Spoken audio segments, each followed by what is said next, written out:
Okay, so for my research, I researched the question, can unemployment lead to entrepreneurship in Americans? So my question was prompted by Derek Thompson's A World Without Work, where he spoke about how technology is replacing human labor. In his article, he said that, he quoted that we owe it to ourselves to start thinking about what society could look like without universal work. And because of this, because of his predictions about the replacement of human labor by technology, he predicts the rise in small businesses. And while his point of view seems a bit pessimistic with the replacement of human labor, this is why I decided to investigate just how often entrepreneurship does result from situations like these. So in a source that I found, a study about called Regional Unemployment Structure and New Firm Foundation, it found that that entrepreneurship does always occur, but it varies by region.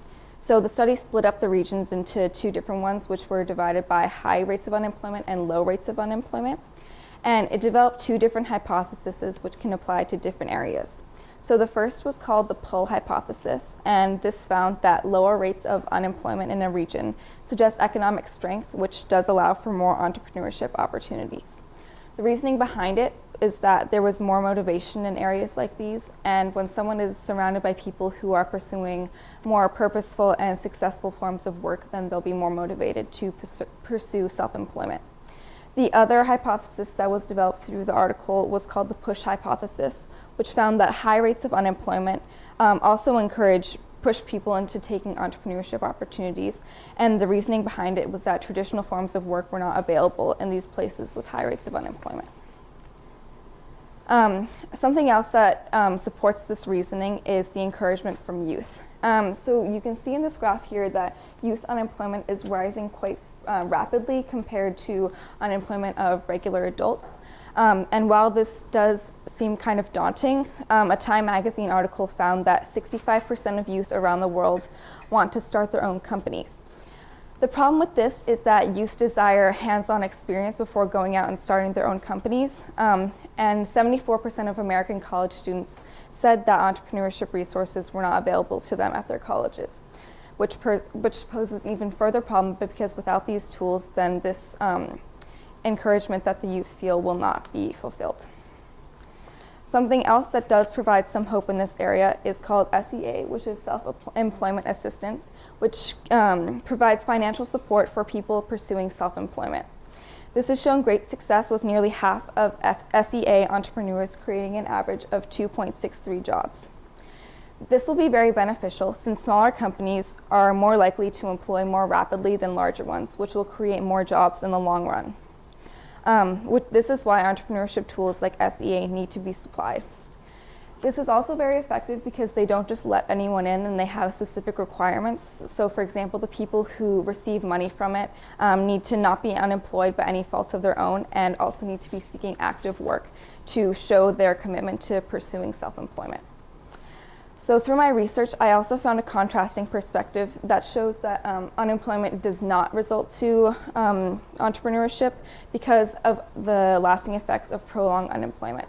So a study that I found said that prolonged unemployment does lead to depression and makes people much less likely to find unemployment, and let alone start their own company.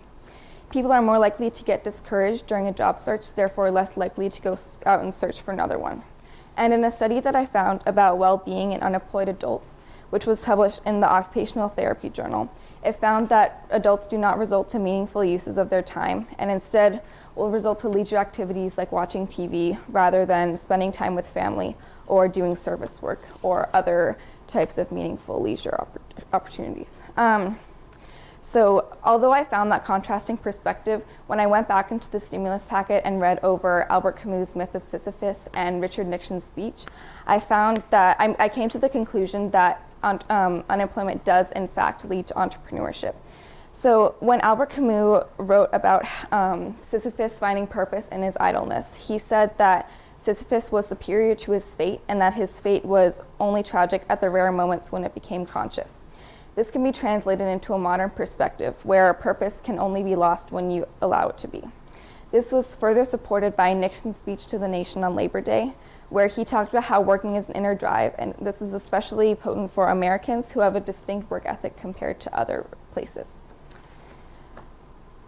So although I did find that entrepreneurship does result from unemployment, there are some alterations that need to be made in order to promote this success. The first would be training in colleges. As I said before, a lot of college students don't feel like these resources are available to them, so it's very important to make these resources available. However, the drawbacks to this include that some colleges are not prepared to provide the funding for classes like these. Additionally, I found studies about job training, and the Job Training Partnership Act has proven very useful. However, the federal government has created a one-size-fits-all training program, which does not necessarily fit everyone, as opposed to those tailored to specific occupations. While some evidence does show that entrepreneurship does not result from unemployment, through my discovery that human nature encourages people to pursue self-employment, this supports my reasoning. Thank you.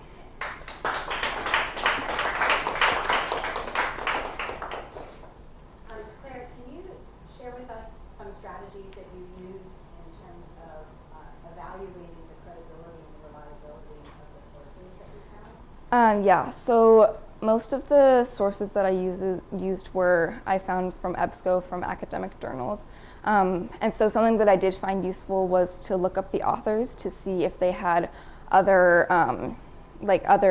written anything else in the field. And I did found that a lot of the sources that I used had written things kind of in a similar topic, but I couldn't really use them for my research just because they didn't quite fit. All right, great. And then, how do you see your research question kind of connecting to broader issues that are going on today? How relevant is your question? Well, I think that because I didn't include this in my presentation, but I did in my paper. I learned about people out of college who were unemployed and made tech startups, and I think that's very relevant in this day and age with Facebook and Google and all the stories you hear about people pursuing tech startups through unemployment. So I thought that was very relevant.